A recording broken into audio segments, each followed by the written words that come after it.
Hello, everyone. This is Cinephile Mike, your friendly neighborhood cinephile, here with day 61 of the 95 Days of Award Season posts and the second of the Documentary Week +1 review series. Today, I will be talking about Daniel Roher's Navalny. Now, some backstory. Alexei Navalny is one of the foremost Russian opposition leaders who has been speaking out against Russian President Vladimir Putin and the Russian regime. Recently now, he's one of the foremost and has been rising a whole storm of support in Russia.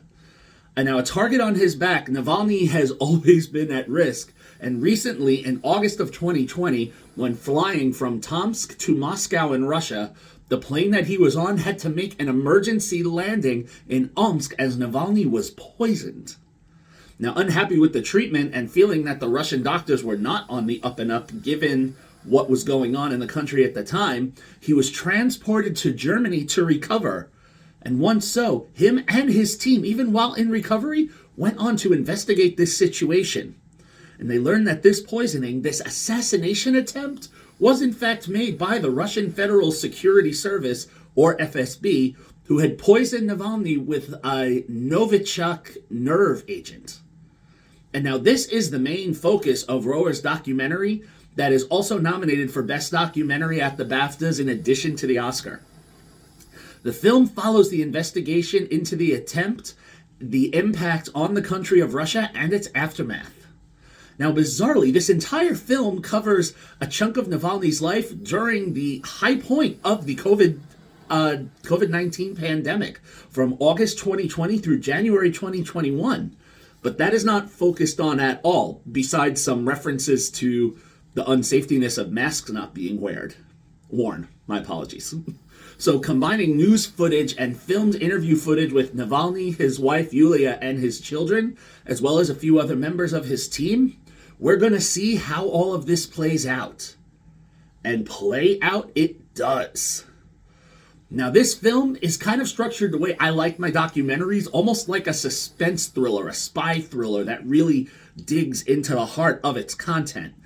And it investigates this occurrence and this building, and as we go from step to step, and why did they go this route for Navalny, and how did they go about this, and when he recovers and when he's getting ready to finally return to Russia, what is going to happen here?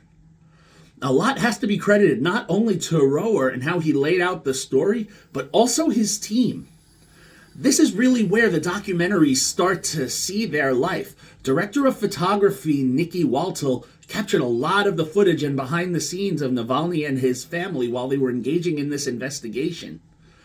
And all of the footage, the way it was cut together so expertly by the editing team of Maya Hawke, not the daughter of Ethan Onuma, but Maya Hawke, the film editor, not the young actress, and her partner Langdon Page. The cuts between the interviews and the archival footage play off one another like a beautiful dance. And to add an even more impressive layer to this editing and this footage is the music composed by the team of Marius DeVry, Anna Drubik, and Matt Robertson.